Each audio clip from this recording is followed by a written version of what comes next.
自覺用乜嘢身份去揾你，乜嘢方式去見你，但我害怕見到你嘅敷衍心理，所以我寧願折磨自己，控制不去想你。冇咗你嘅生活開始變得平淡，你親切嘅聲音依然喺我耳邊瀰漫。浪漫嘅時光往往都係短暫，每日都留意你落班瞓覺嘅時間。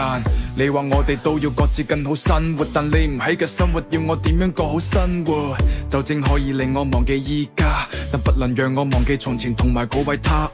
落雨嘅街頭，我擔住雙人雨遮，與你錯過嗰趟列車，對你始終都有不捨，習慣吧孤獨患者。